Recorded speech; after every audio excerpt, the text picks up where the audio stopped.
Okay, let's dive right into this explainer and uncover the hidden anatomy of a highly engaging, community-driven piece of playground entertainment.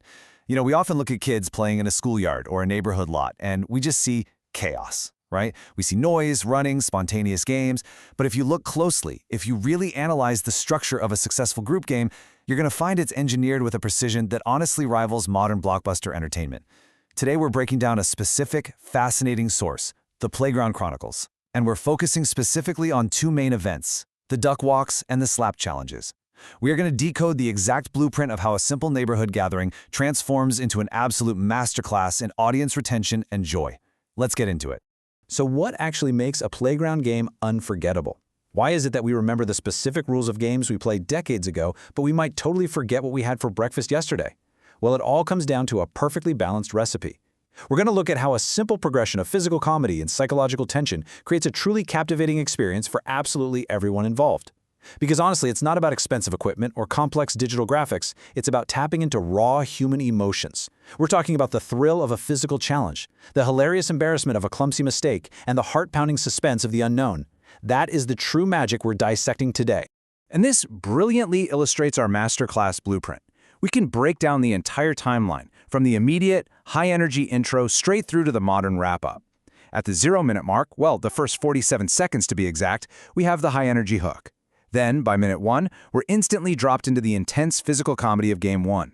Fast forward to right around the 4-minute mark, just as physical exhaustion is really starting to set in, the structure brilliantly pivots into the psychological tension of Game 2.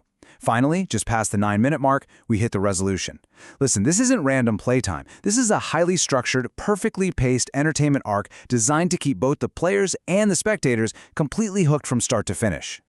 Section 1. The Hook. Establishing high energy. In our source material, the first 47 seconds are purely dedicated to world building. The host gathers a massive crowd of kids, but they don't just stand there. They establish this deeply friendly, welcoming rapport by using rhythmic clapping and a loud, energetic call-and-response rallying cry. They are hyping up the crowd, getting everyone cheering, getting them totally invested. Creating a high-energy atmosphere right off the bat is absolutely essential, because it signals to the brain that something important and incredibly fun is about to happen. You literally have to capture their imagination instantly, or you lose them to the countless other distractions on the playground. It's all about establishing trust and excitement simultaneously. Section 2. Game 1. The Duck Walk. Physicality and high stakes. Now, what's really interesting here is the sheer physical comedy of the mechanics. Forcing kids to hold their ears and waddle creates instant hilarity. I mean, think about it. You're taking away a person's natural center of gravity and arm momentum, and then telling them to move as fast as humanly possible. Step 1. Hold your ears tightly. Step 2. Waddle as fast as you can to that finish line. Step 3. Don't get caught cheating. It is incredibly difficult to do without toppling over. And you know what? That clumsiness is exactly the point. It strips away any pretense of looking cool. Everyone looks ridiculous, which instantly levels the playing field and generates massive, contagious laughter from the crowd. But every great game needs a conductor, right? And you'll notice the host isn't just watching from the sidelines. They are actively driving the entertainment. They act as the ultimate referee of chaos. The host is constantly monitoring the kids for cheating because, let's face it, the temptation to let go of your ears so you can run faster is immense. But the genius lies in how the host loudly calls out those funny mistakes. It's not about punishing anyone, it's about amplifying the comedy for the audience. And finally, crowning the ultimate winner and awarding a highly coveted juice or ice ball prize. That simple prize? It's everything. It raises the stakes from a mere silly activity to a fierce, competitive athletic event. Seriously, a simple ice ball becomes the absolute most valuable currency in the world for those 3 minutes. Now let's contrast the hilarious physical exhaustion of that first game with the tense mental suspense of the next. You see, you can't just keep having kids do wind sprints all day. By the 3.5-minute mark, the participants are breathing heavy. The physical novelty, it wears off. A brilliant playground conductor knows you have to change the frequency. You have to pivot from taxing the lungs to challenging the mind. Section 3. Game 2. The Slap Challenge. A psychological shift. By shifting from a physical race to a blindfolded guessing game, the dynamic changes entirely.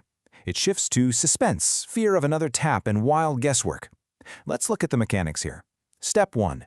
You face forward, eyes completely closed or blindfolded.